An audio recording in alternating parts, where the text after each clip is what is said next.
Bonjour à Toussaint, bonjour à Kaya, bonjour à Thiébélé et bienvenue à cette nouvelle audience du tribunal de l'actualité qui reçoit pour vous aujourd'hui Benewende Stanislas Sankara, avocat et ancien président de l'UNIR MPS. Bonjour Maître Sankara et merci d'honorer notre convocation. C'est un plaisir. Bonjour Monsieur le juge, bonjour chers auditeurs, téléspectateurs. Il y a des auditeurs aussi. Alors avec vous, nous revisiterons quelque peu les 22 années que vous venez de passer à la tête de l'Union pour la Renaissance, mouvement patriotique sankariste, UNIR MPS, et qui s'inscrivent aussi dans l'évolution socio-politique du Burkina. Ce sera avec les juges de ce tribunal, toujours au rendez-vous du décryptage des faits et événements marquants d'ici et d'ailleurs. Bonjour juge Geoffroy Vara.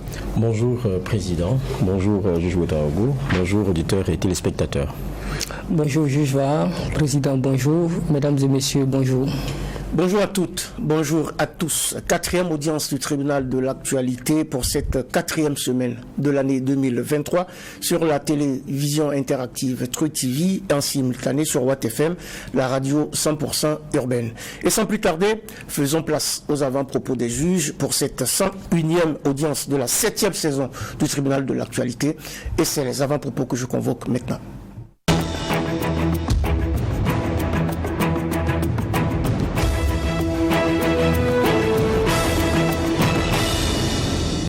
Avant propos des juges, et on commence avec vous, Geoffroy Vara.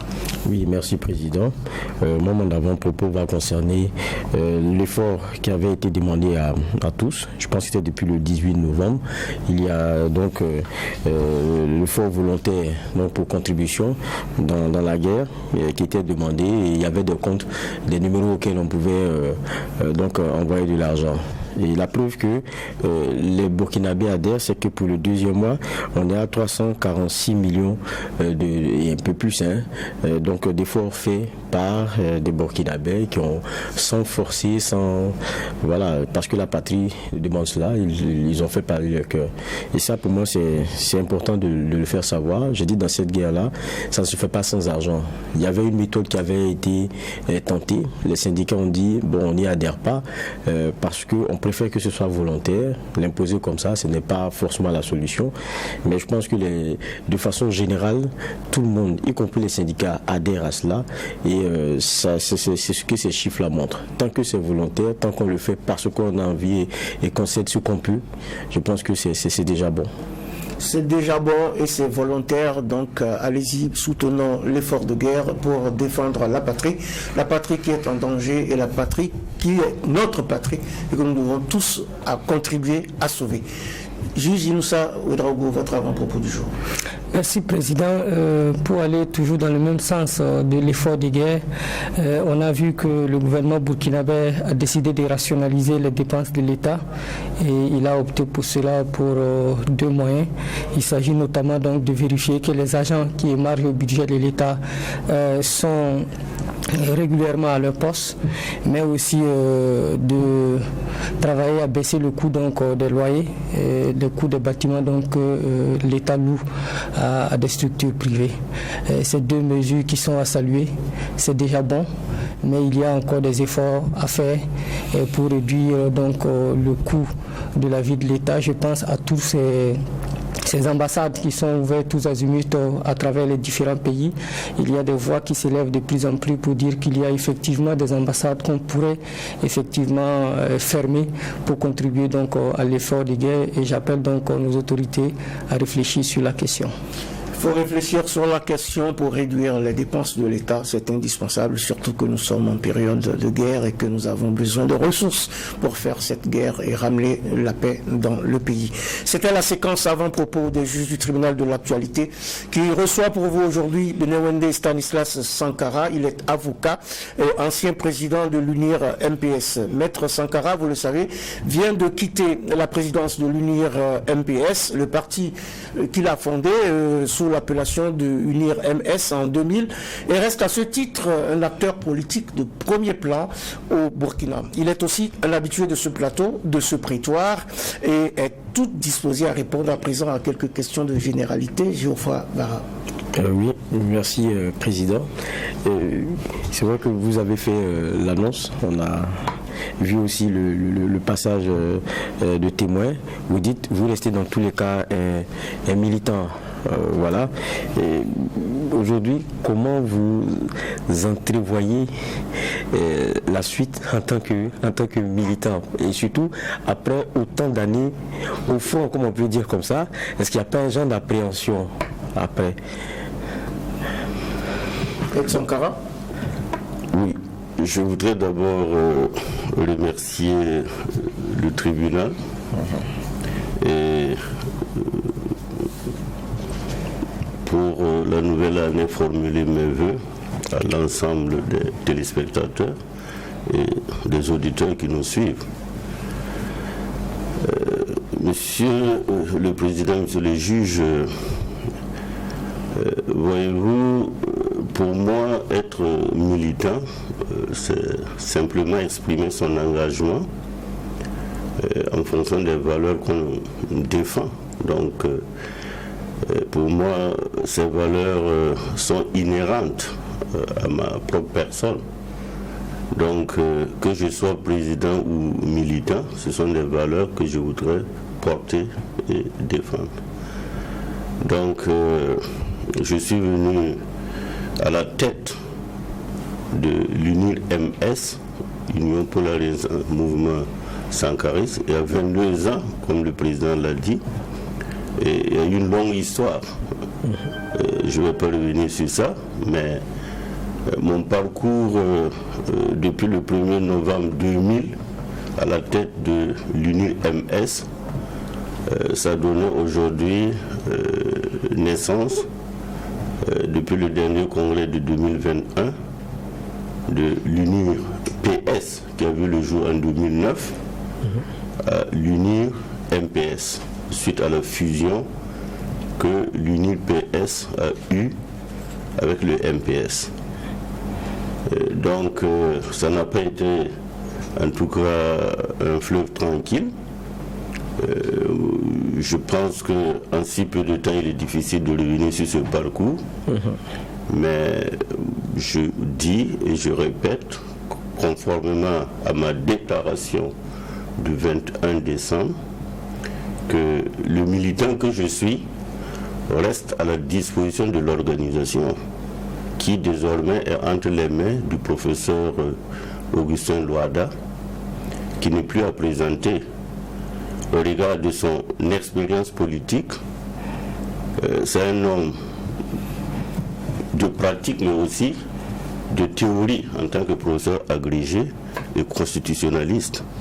Mais au-delà de ça, je pense que Augustin Loada porte les mêmes valeurs que moi, porte les mêmes valeurs que tous les sankaristes du monde entier, et il lui revient désormais d'être le chef d'orchestre de l'UNIR-MPS. Donc, ma partition étant d'être disponible pour accompagner comme je peux ce parti-là, pour qu'il puisse en tout cas travailler à la conquête du pouvoir d'État. Oui, mais Maître Sankara, la question du juge aussi, est-ce qu'il n'est pas dur de confier son bébé à quelqu'un d'autre une fois qu'il a grandi, parce que l'UNIR reste quand même votre bébé. C'est vous qui l'avez créé. C'est pas mon bébé. C'est pas votre bébé, c'est quoi? Vous avez créé ce parti, vous avez lutté avec ce parti pendant des ans. Toujours du croisement entre l'homme et la femme. Ce bébé a vu le jour, je vous disais qu'en si peu de temps, il est difficile d'expliquer l'historique de l'UNIR-MS, qui en réalité est transfuge de la CPS, qui était la Convention panafricaine sankariste, née dans un contexte d'une crise grave que le Burkina a connue suite à l'assassinat du journaliste Norbert Zongo. Je n'étais pas fait pour faire de la politique. Moi, j'étais engagé au niveau du collectif des organisations démocratiques de masse et de partis politiques comme avocat. Oui. J'ai fait ce pas-là d'abord au regard de mon passé politique, ayant milité sous la Révolution comme CDR.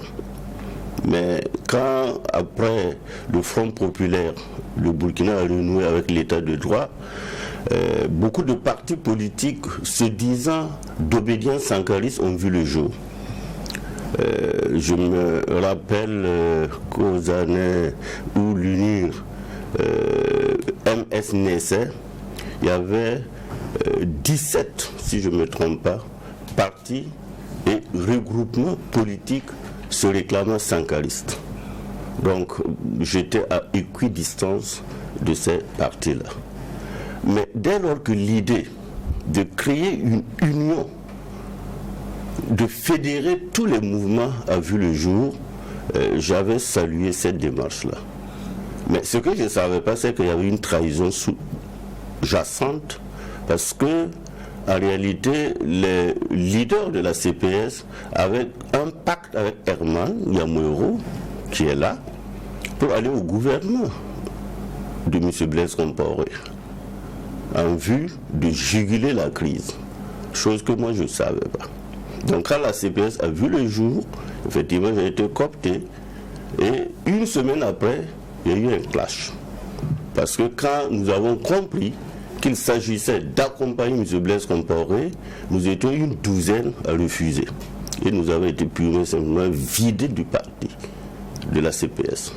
Donc on n'avait pas de choix que de se retrouver, et finalement, de discussion en discussion, nous avons estimé qu'il fallait porter sur des fronts baptismaux l'UNIR MS. Et c'est comme ça que l'UNIR MS est né, et avec l'évolution que l'on connaît. Donc on va donner la parole au juge Inoussa Ouedraogo. On est toujours dans les généralités, juge Ouedraogo. Merci, Président. Question de généralité. Maître Sankara a passé 22 ans de sa vie sur un front, et aujourd'hui il quitte ce front en tant que président, mais on l'a vu donc s'inscrire pour les VDP. Est-ce qu'il laisse la tête du parti pour aller vers un nouveau front, celui justement des volontaires pour la défense de la patrie? Vous savez, défendre la patrie, je crois que tout citoyen a ce devoir-là. Je ne suis même pas dans le débat de dire que celui qui a la tête d'un parti politique ne doit pas aller au front. Moi, je ne suis pas dans ce débat. J'estime que tout Burkinabé est appelé sous les drapeaux. Maintenant, les VDP, si vous voulez, c'est organisé de par la loi. J'étais à l'Assemblée nationale et j'ai voté pour cette loi. Je connais un peu le débat qui avait entouré la création des VDP. N'oubliez pas que nos populations elles-mêmes savaient s'organiser à travers les Dozo, à travers les Rouga, à travers les Corberos. Donc le législateur a voulu s'inspirer de cela pour en fait donner un cadre juridique donc à tous les citoyens qui voudraient volontairement défendre la patrie. Maintenant, pourquoi écarter des leaders politiques, puisque le leader politique par essence engage ses militants à une cause. Mais de par la loi, si on dit que étant responsable d'un parti politique, on ne peut pas, eh bien, je ne suis pas aujourd'hui à la tête d'un parti politique. Je suis, et je réitère ma disponibilité entière aux forces de défense, de sécurité, de faire de moi ce qu'elles veulent en tant qu'inscrit pour être VDP, conformément à la loi. Donc c'est un engagement qui ne date pas d'aujourd'hui. En 1985, quand il y a eu la guerre qui s'est éclatée entre le Burkina et le Mali, mais demandez aux étudiants de l'époque. J'ai formé moi-même des étudiants pour aller au front. Et nous avions une permanence où on avait des armes. Donc ça est dans mon sang. Jusqu'à demain, je suis de ceux qui chantaient Kide Yirbi Kide Ououan. C'est-à-dire qu'on meurt à la maison ou en brousse, l'essentiel c'est de défendre la mère patrie, le Burkina Faso. L'essentiel, c'est de défendre la meilleure patrie. Oui, vous voulez rassurer? Oui, deuxième question de généralité. On a vu la décision des nouvelles autorités de demander donc à l'armée française de partir du Burkina. Ça fait de gorge chaude dans l'opinion publique. Il serait intéressant qu'on sache l'opinion de Maître Sankara sur cette question. Vous savez, nous on ne tergiverse pas autour de ces questions. Nous sommes de ceux qui prônons que le peuple burkinabé doit prendre en main son destin. C'est-à-dire les rapports étatiques doivent se faire sur la base de la souveraineté de notre peuple. Et qui dit souveraineté dit, bien sûr, en fonction des intérêts de notre peuple, il nous revient en tant qu'État du Burkina Faso de choisir nos amitiés, nos alliés. Donc de ce point de vue-là, les accords du Burkina, entre le Burkina et la France, sont des accords qui ont été longtemps décriés parce que ce n'étaient pas des rapports fondés sur justement cette vision-là. Même en matière de coopération judiciaire, les rapports remontent en 1961, au lendemain des indépendances. 60 ans après, eh bien, ces rapports ne répondent plus véritablement aux aspirations de nos populations. Donc il faut les dénoncer et les discuter, les négocier sur la base des intérêts de chacun. Et comme De Gaulle le dit, entre les États, il n'y a que des intérêts. Donc aujourd'hui, si le gouvernement du colonel IB estime, du capitaine, je lui donne des grades, du capitaine Ibrahim Traoré pense que ces opérations doivent s'arrêter. J'ai noté d'ailleurs quelque part que les Français sont prêts à aller au Niger. Tant mieux. Nous ne pouvons que leur souhaiter bon vent ailleurs. Mais nous avons besoin de notre souveraineté pour nous organiser et prendre en main notre destin face au terrorisme et face à notre développement, qui reste une affaire des Burkinabés. Prendre notre destin en main face au terrorisme et face à notre développement. Il s'appelle Benewendi Stanislas Sankara. Il est notre invité, notre convoqué du jour à cette audience du tribunal de l'actualité. Ce qu'on ne sait pas beaucoup, c'est qu'il a été seigneur d'EVA en Côte d'Ivoire. Il est avocat de profession. Il est président d'un parti créé le 1er novembre 2000, c'est l'Union pour la Renaissance, mouvement sankariste, UNIR MS, qui deviendra UNIR PS, PS pour Parti sankariste en 2009, un parti qui est né dans le contexte de la crise socio-politique profonde dans laquelle baigne le Burkina au lendemain de l'assassinat le 13 décembre 1998 du journaliste Norbert Zongo. Plus de 2 décennies plus tard, le parti de l'œuf, comme on l'appelle, opérera une nouvelle mue en phagocytant plusieurs formations sankaristes et progressistes pour devenir le 1er novembre 2021 l'Union pour la Renaissance, mouvement patriotique sankariste UNIR MPS. Alors, Geoffroy Vara, on est en plein dans cette audience. Maître Sankara est tout à vous. D'accord. Mais c'est vrai que l'existence administrative, c'est la même date de naissance de Sankara. Donc, aujourd'hui, quand vous regardez derrière, depuis 2000 jusqu'à maintenant, tout ce combat-là, quels sont pour vous, quels ont été les moments les plus difficiles? Quels ont été les moments les plus difficiles? Les moments les plus difficiles ont été la recherche effrénée de l'unité des sankaristes. Okay. Chaque fois je dis que l'UNIR MS a vu le jour de par l'unité, la recherche de l'unité des sankaristes. Et nous avons véritablement œuvré à cela. Et malheureusement, on n'a pas atteint véritablement cet objectif. C'était la case des singes. On construit pendant que d'autres déconstruisent, ainsi de suite. Voilà pourquoi vous retiendrez que dans notre évolution politique, nous étions obligés de travailler beaucoup plus à l'ancrage du parti pour finalement, au fur et à mesure, coopter des partis. Et vous comprendrez que l'ironie du sort, le parti dans lequel nous avons fait nos premiers pas, qui était né pour, en réalité, regrouper tous les partis là, la CPS, est venu se dissoudre dans l'Union MS en 2009. C'était le signe fort qui était qu'il fallait continuer cette marche des partis politiques, des regroupements, des associations pour avoir une organisation sankariste qui soit à même de défendre, si vous voulez, un projet de société que nous allons vendre aux Burkinabés. C'est ça qui nous a amené à créer le programme alternatif sankariste. Mais vous retiendrez que durant ces 22 ans, l'UNIR MS devenu PS, UNIR PS, et puis maintenant, plus tard, UNIR MPS, nous avons travaillé même à ce que l'opposition dans son ensemble se fédère.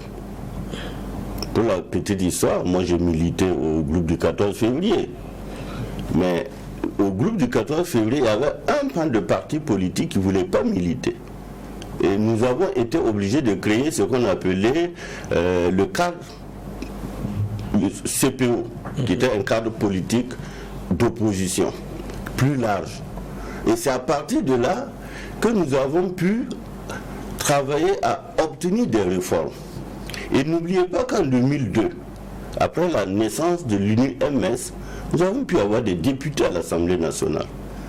Et nous avons été à l'Assemblée nationale avec nos 3 députés, leaders du regroupement politique le plus important de l'opposition politique à l'époque, en créant le groupe parlementaire Justice et Démocratie avec 17 députés.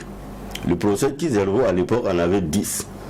Ce qui fait que nous avons pu, dans les limites de la démocratie, proposer des réformes. Et ces réformes ont conduit à la naissance, sinon à l'opérationnalisation du chef de file de l'opposition politique, que j'ai moi-même assumé jusqu'en 2010 ou 2010. Pendant 3 ans jusqu'en 2010. Tout à fait. C'est après ces élections que l'UPC, qui est arrivé de façon triomphale comme parti d'opposition, a effectivement assumé la continuité. Ce qui a naturellement conduit avec le renforcement de l'opposition à l'insurrection de 2014. Donc vous comprenez que nous n'avons pas joué seulement pour nous-mêmes. Nous avons essayé en tout cas de fédérer toutes les forces, notamment progressistes, pour voir est-ce qu'on ne peut pas créer les conditions d'une véritable alternative. Malheureusement, comme vous le constatez, on n'est pas arrivé 22 ans après véritablement à ça. Mais Dieu merci, la partition que nous avons pu jouer, c'est au fur et à mesure d'atteler d'autres forces politiques jusqu'en 2021 avec le MPS qui a accepté de se fédérer à l'UNIR PS pour donner UNIR MPS, qui aujourd'hui est une force politique, quoi qu'on dise. Mais aujourd'hui, avec plusieurs années, le recul, vous dites qu'est-ce qui fait qu'à chaque fois que vous avez tenté, ça n'a pas marché pour ceux qui revendiquent et la pensée de quelqu'un qui est unique, qui est connu, et voilà. Ah oui, mais je crois que le Burkina Faso, avec les sankaristes, crée à travers le monde un exemple unique, en tout cas en Afrique, d'une icône qui disparaît et qui voit que ses héritiers politiques arrivent quand même à imposer son image. Plus que jamais au Burkina et même en Afrique, l'image du président Thomas Sankara est devenue vivace. Ça, c'est dû au travail fait de part et d'autre par les organisations qui se réclament de son idéal. Mais la question organisationnelle de tout cela pour être une force capable de conquérir le pouvoir d'État reste une question qui, quelque part aussi, est subjective, puisque le leadership se querelle au sein même de la grande classe politique sankariste. Mais je disais tout à l'heure que toutes les tentatives ont été menées. Nous avons par exemple créé au lendemain de l'insurrection le Front progressiste sankariste, qui a participé à l'insurrection en tant que front. Et on a même un récépissé. Et si vous voyez les images, vous verrez que les sankaristes sont allés sous cette bannière-là. Mais n'ont pas été capables d'aller aux élections de 2015 sous la même bannière. Nonobstant la convention qu'on a tenue au Palais des Sports. Donc vous comprenez que là, ce sont des contradictions, j'allais dire secondaires même, entre les leaders. Et c'est dommage qu'on ne soit pas arrivé, qu'on ne soit pas parvenu à dégager un leadership unique pour être une locomotive qui véhicule tous les sankaristes. Vous faites si bien de le dire, M. Sankara, vous n'avez pas réussi à dégager un leadership qui permette de monnayer en voix, je voulais dire, en voix dans les urnes, ce charisme de Thomas Sankara. Vous avez participé, si je ne m'abuse, à 3 présidentielles.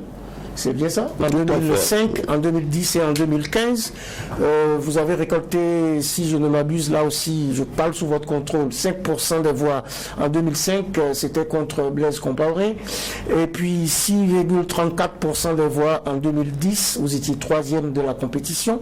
Et puis vous êtes tombé à 2,77% des voix et 4e de la compétition en 2015.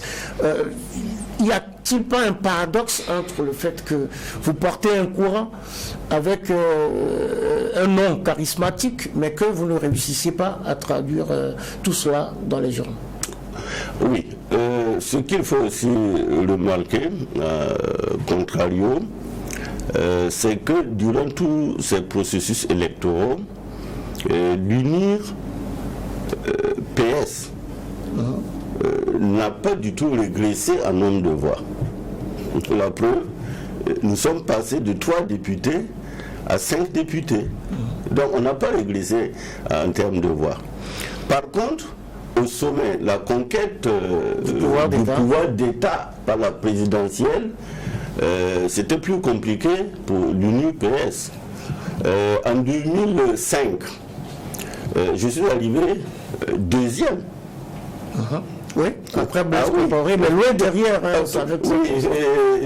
Il y a une explication à cela, une explication. Mais néanmoins, avec les efforts que nous avons pu faire, on a été classé 2e. Nous n'avons pas pu récupérer notre dépôt, notre caution, et on sait pourquoi et comment les calculs ont été faits. Si vous regardez, c'était tout juste à la limite. J'avais 4 et quelques, et il fallait avoir 5% pour reprendre sa caution. Donc, on ne va pas revenir en arrière. Oui, mais sûr. Par la suite, vous aurez remarqué que tout le combat que nous avons mené, notamment les réformes de 2009, ça a permis une émergence d'autres figures de l'opposition qui se sont présentées en 2010. Nous avons malheureusement, en tant qu'opposition burkinabé à l'époque, échoué sur le terrain de la multiplicité des candidatures. Je me souviens que nous avons fait un atelier à la Caisse générale de péréquation à l'époque pour demander à la classe politique de l'opposition de s'en tenir à 3 candidatures. Ça n'a pas marché. On voulait simplement que ce soit fait en fonction des idéologies. Une candidature sankariste, une candidature socialiste et une candidature libérale. Mais quand nous avons fini l'atelier, au soir du dépôt, il y avait 13 candidatures. Oui. Parmi les 13 candidatures, il y avait plusieurs candidatures sankaristes. Donc ça a émietté les voix. Bien sûr, et ça a continué comme ça jusqu'en 2015 pratiquement. même après la convention, comme je vous le disais, où il était question de présenter un seul candidat sankariste. In fine, nous nous sommes retrouvés avec beaucoup de candidatures sankaristes.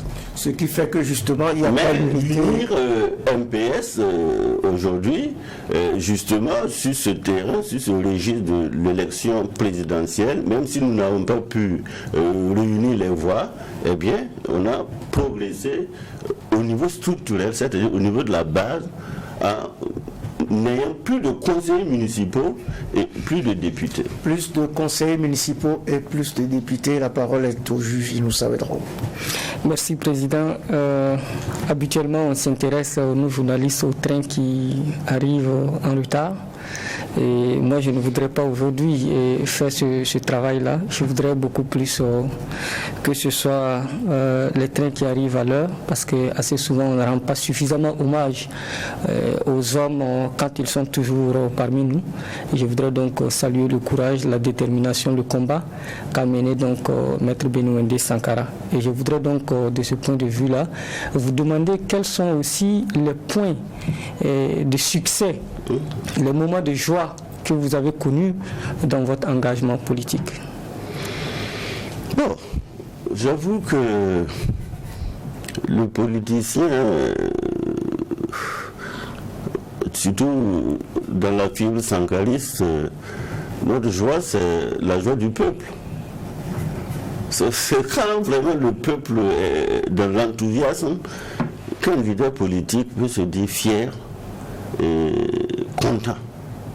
Et moi, j'avoue que le jour de l'insurrection populaire, j'avoue que quand j'étais dans le bureau du groupe, nous suivions par téléphone le terrain, et qu'un camarade m'a dit « Ah, maître, ça y est, nous sommes dans l'Assemblée nationale. Nous sommes venus pour vous libérer. » J'avoue que c'était le moment vraiment de ma vie où je me sentais une fois comblé. Parce que de tout ce que nous avons enduré comme lutte, comme souffrance, comme sacrifice, ce jour-là, en tant que député, nous sommes partis avec nos cartables et nous avons dit on défendra coûte que coûte, vaille que vaille, la démocratie à l'intérieur. Mais on savait que le peuple s'organisait. Et la loi dit que l'audience est publique.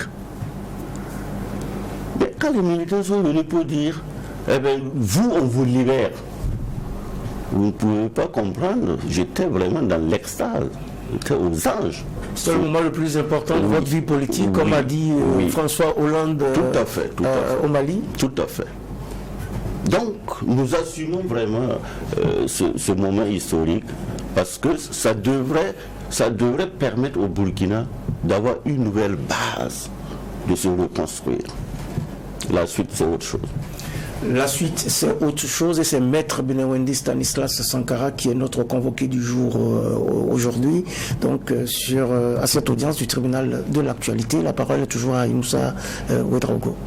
Oui, merci Président. Il a indiqué justement que l'insurrection a été un moment intéressant de sa vie, mais on a vu aussi avant ça qu'en 2010, si ma mémoire est bonne, Maître Benouendé Sankara avait lancé l'opération Blaise Dégage.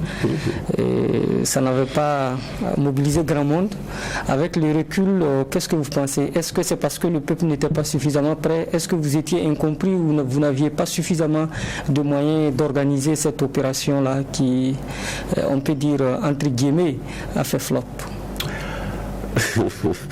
J'avoue que je crois que vous allez me demander pourquoi je n'ai pas voté en 2010. Ça vient. D'accord. Alors, je me souviens qu'un journaliste, en tout cas, il m'a dit qu'il venait des États-Unis, mais c'était un Européen. Et à la fin, il m'a dit, mais maître, regardez, est-ce que ça, c'est un mal là? Je lui ai dit, monsieur, je ne vous connais pas, mais attendons de voir. Je crois à un philosophe qui a dit que le vrai problème, c'est de croire en sa conviction et en ce qu'on fait.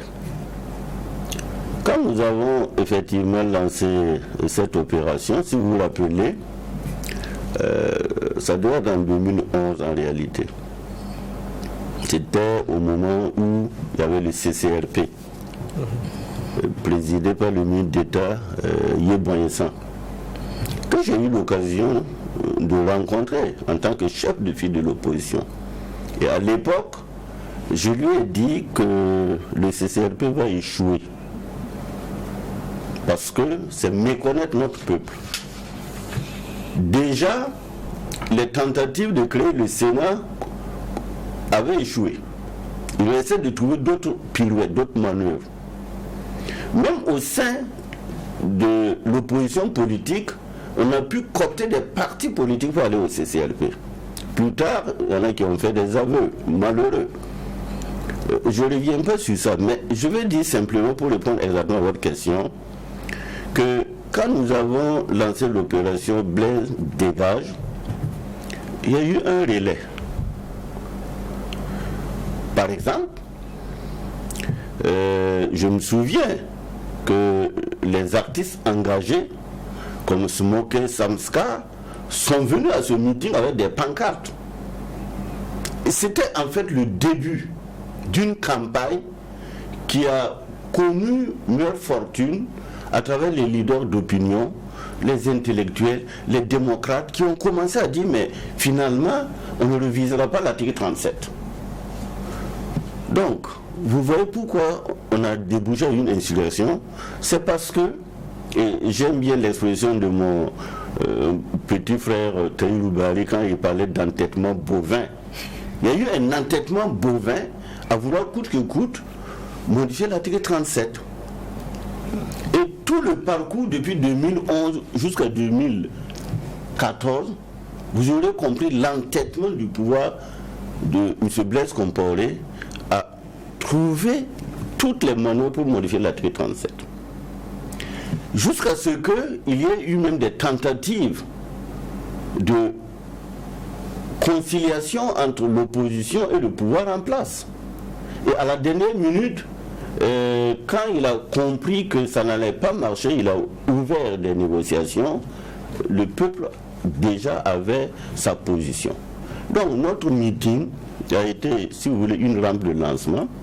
Nous étions convaincus que les Burkinabés, tôt ou tard, allaient résister, et finalement, c'est ça, justement, qui a débouché à l'insurrection. Parce que l'insurrection, quoi qu'on dise, est la conséquence d'une lutte citoyenne qui a pris racine en réalité, si vous voulez, depuis 1987. Pendant tout ce temps, les Burkinabés luttent à leur manière, avec des fortunes diverses.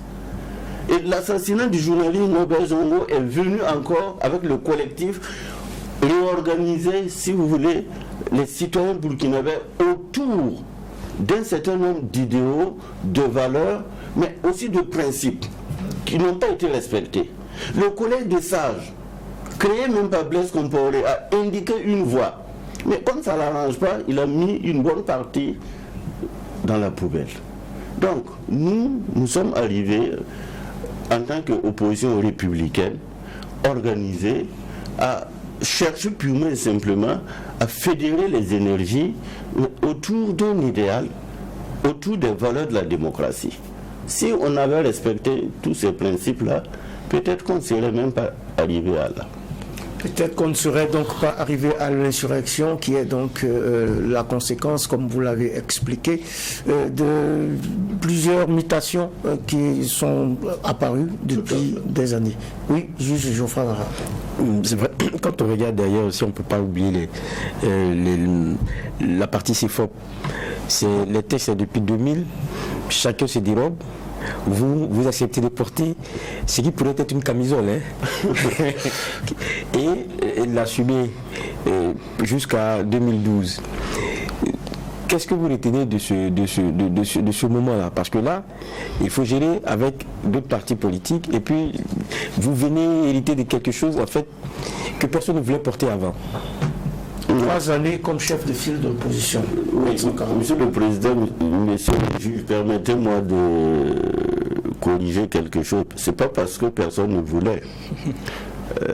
En réalité, c'est la déclaration de Bamako qui, si vous voulez, imposait aux États africains de créer les conditions d'une démocratie inclusive, avec une opposition structurée, organisée comme contre-pouvoir. Mais j'avoue que le président Blaise Compaoré, quand même, sur ce terrain, il avait raison. Parce qu'il savait que l'opposition organisée, c'est lui qui tombait. Malheureusement, selon la loi, ceux-là qui devraient être les premiers chefs de file ont monté les enchères. Par exemple, le président de l'UNDD, Maître Herman Yamoro, qui aurait pu exercer donc cette fonction-là, avait élaboré des avant-projets de décret où il souhaitait que l'institution chef de file de l'opposition soit vraiment une institution plus que la primature, où il fallait d'abord un local, il faut que le chef de file lui-même ait toute la logistique et tous les honneurs qui l'accompagnent, comme dans le système anglais. Moi, ce n'était pas mon problème. Moi, je voulais purement et simplement un cadre organisationnel. Donc, nous avons d'abord, en 2009, obtenu la révision des textes. Parce qu'il faut être intelligent, travailler en amont. Donc, la loi a été révisée. En fait, j'ai été chef de ville avec 4 députés. C'est ça.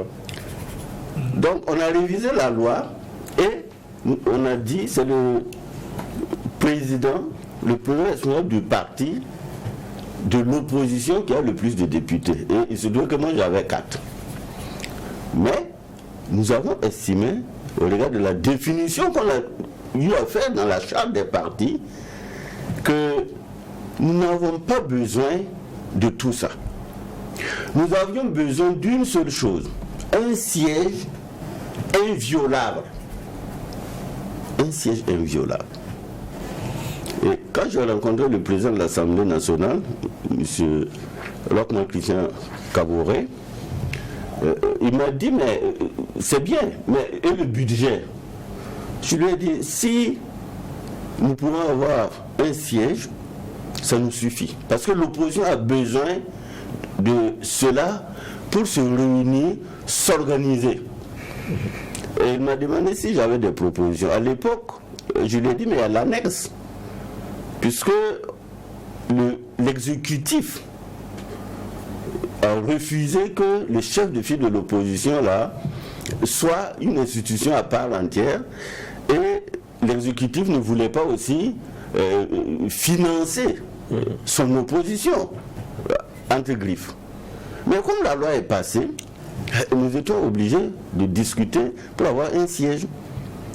Et ce jour-là, et je lui dis vraiment merci, il m'a déconseillé l'annexe. Il m'a dit, si jamais on loge l'opposition là-bas, ça ne va pas marcher. De trouver un siège où nous allons louer en tant qu'opposition, en tant que parti, et puis bon, vous vous organisez. Alors, je me souviens que ce jour, quand j'ai pris la route Maurice Amuro pour rentrer chez moi, j'ai vu une plaque où c'est mis à louer. Okay.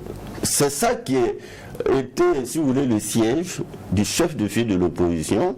Et aujourd'hui, c'est le siège de la haute cour de justice. Je me suis arrêté, j'ai pris les références. C'était un bâtiment qui était en travaux. Et j'ai rencontré une dame qui était propriétaire. Nous nous sommes entendus. J'ai envoyé tous ces papiers, les avant-projets de convention au président de l'Assemblée, qui a examiné et qui a dit, bon, dans ces conditions, l'Assemblée va vous accréditer un budget de 50 millions, pas plus. J'ai dit, même si c'est 20 millions, 10 millions, qu'importe, l'essentiel pour nous, c'est avoir ce siège-là. Voilà comment ça a été opérationnalisé. Et je pense le 9 octobre, ça a été le lancement des activités. Et Dieu merci, tous les acteurs politiques étaient là, y compris les ténors du CDP. Et c'est ce jour, j'ai dit au président Simon Compaoré que ce siège-là, nous sommes en train de l'inaugurer, mais en réalité, c'est pour eux. Oui, ça, je me souviens. Et plus tard, effectivement, en 2014, ils nous ont rejoints là-bas. Donc, je me résume pour dire, structurer une opposition, ce n'est pas dans un esprit de dire que c'est du hors-toi que je m'y mette. L'opposition, c'est, si vous voulez, un contre-pouvoir, c'est une force de proposition qui devrait permettre aux tenants du pouvoir d'intégrer cela pour faire avancer la démocratie. Et c'était comme ça que nous avons perçu les choses. Donc la loi a existé, et comme je vous expliquais au début, en 2012, il y a eu des élections qui ont permis à l'UPC de venir hériter de cela, et ça a continué jusqu'au président du CDP, Edi Komwero. Comme quoi la prémonition a été effective. Et aujourd'hui, je crois que, on nous a tous mis d'accord par la baïonnette et la trompette. Donc, on attend encore de voir comment les acteurs politiques pourront, après la transition, renouer avec la démocratie. On nous a mis d'accord par la baïonnette et la trompette. On dit Maître Benewende Stanislas Sankara, c'est notre convoqué du jour à cette audience du tribunal de l'actualité, qui après un faux départ en 2020 de la tête de son parti, l'UNIR PS à cette époque-là, a donc quitté la tête du parti UNIR MPS aujourd'hui. C'était récemment, et il est donc là, oui, dernière ligne droite de cette émission, oui. Une autre question que je ne veux pas que l'émission termine sans que je la pose. Moi, je me rappelle que les élections juste après la première transition, la transition qu'on avait eue, moi, dans le cadre des films documentaires, j'ai eu à suivre votre parti un peu partout. J'ai suivi aussi le MPP et tout. Et on était là le jour de la proclamation aussi des résultats. On a senti que l'UNIR a été sonné. C'est peu, hein, c'est quand je dis, je pèse mes mots. On a senti que vous avez été sonné. Tout à fait. C'était une réalité implacable que vous n'imaginiez pas, que les Burkinabés n'adhèrent pas comme ça à vos projets. Tout à fait, vous avez parfaitement raison. C'est un paradoxe. C'est comme aujourd'hui. Tout le monde se dit sankariste. Mais je vous assure que si on va aux élections demain, avec même un seul candidat sankariste, ce n'est pas évident qu'il puisse passer.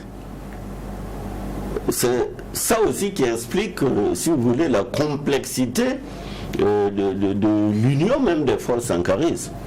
Parce qu'il faut arriver non seulement à forger une mentalité, c'est-à-dire faire en sorte que nos populations épousent le programme que nous défendons. Par exemple, à l'UNIR MPS, je vous ai dit que nous avons un programme qui s'appelle le PAS. En fait, ça s'inspire de notre slogan « Pas un pas sans le peuple », mais intitulé « Programme alternatif sankariste ». PAS, c'est-à-dire pas. Voilà. Le S, c'est ça. Mais Thomas Sankara est universel. On ne peut pas, en tant que parti politique, prendre toutes les idées de Sankara, c'est pas possible. Nous n'avons pris qu'un seul volet de son discours du 4 août 1987, prononcé à Bobo. C'est à l'occasion qu'il disait « produisons ce que nous consommons ». Ne jamais faire un seul pas sans le peuple. Donc nous avons pris cette vision, surtout que à l'époque où tout le monde a vu circuler son manuscrit, son dernier discours, il était sur le point d'avoir même une organisation démocratique, parce que c'est un nombre d'idées. Nous avons fait des ateliers avec d'éminents professeurs d'université, qui ne sont pas forcément des militants de l'UNIR, avant de sortir ce programme-là. Donc, tout le combat qu'on a eu à mener pour que les populations changent de mentalité et arrivent à un moment donné à aimer ce qu'on leur vend comme projet de société, eh bien, en campagne, quand on sort, les gens disent non, nous on est d'accord avec vous, hein. Ce que vous dites là, vous êtes vraiment pour la vérité, nous on aime Sankara. Le mais là, vous n'avez pas l'argent. C'est triste, vous n'avez pas l'argent, et puis nous, on veut manger. Nous on n'en a pas.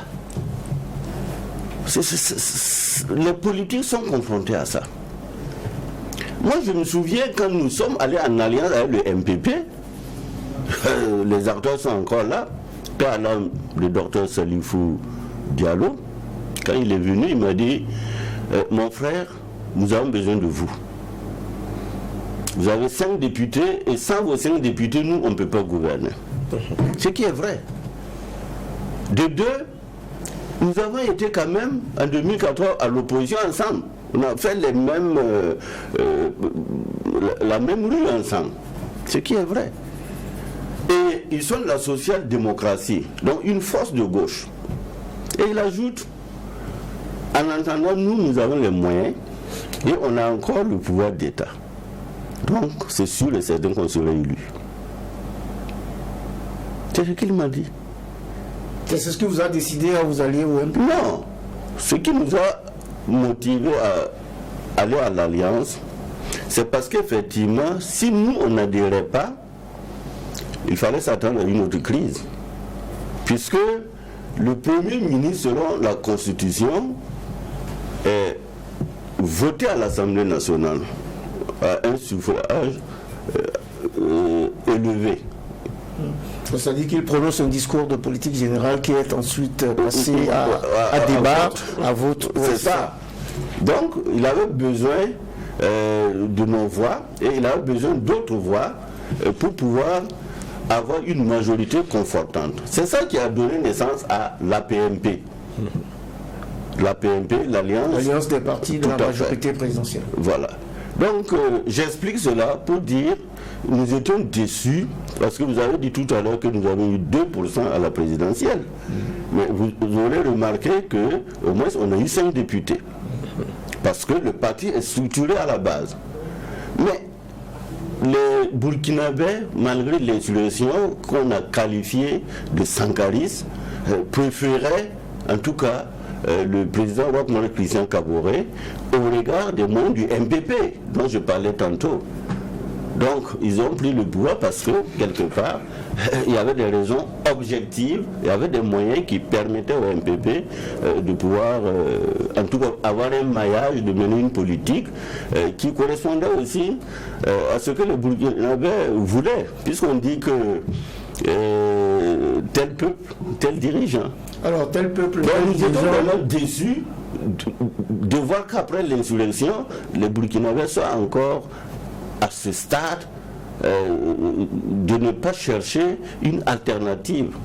On a eu l'alternance, mais pas l'alternative. On a eu l'alternance, mais pas l'alternative. Malheureusement, le temps qui nous est imparti arrive à son terme et je laisserai le juge Inoussa Ouedraogo poser une dernière question à Maître Benawende Stanislas Sankara, notre convoqué du jour.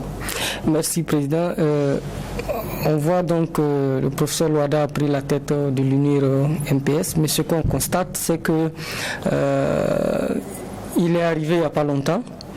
Est-ce que finalement Maître Benawende n'a pas pu sécréter ou en tout cas préparer quelqu'un à l'UNIR originel depuis, ou est-ce que c'est une ouverture pour montrer justement qu'il n'y a pas de militants de la 25e heure? 30 secondes, Maître Sankara. Ah oui, il n'y a pas de militants de 25e heure chez nous, il n'y en a pas. Dans notre histoire, vous aurez remarqué que par exemple, Bastien Nessor est arrivé en 2009. Mais il a occupé des postes très importants, premier vice-président du parti, premier vice-président à l'Assemblée nationale, il était ministre dans le gouvernement pendant 4 ou 5 ans, donc vous voyez que chez nous c'est pas comme ça.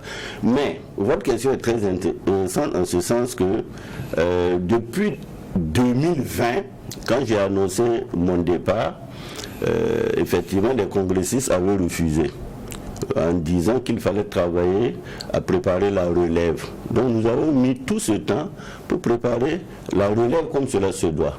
Et je connais le professeur Augustin Louada depuis l'université. Je connais, et je l'ai dit, les valeurs qu'il porte et qu'il défend. Je connais aussi que on ne peut pas diriger un parti politique comme l'UNI MPS si vous n'avez pas une équipe soudée.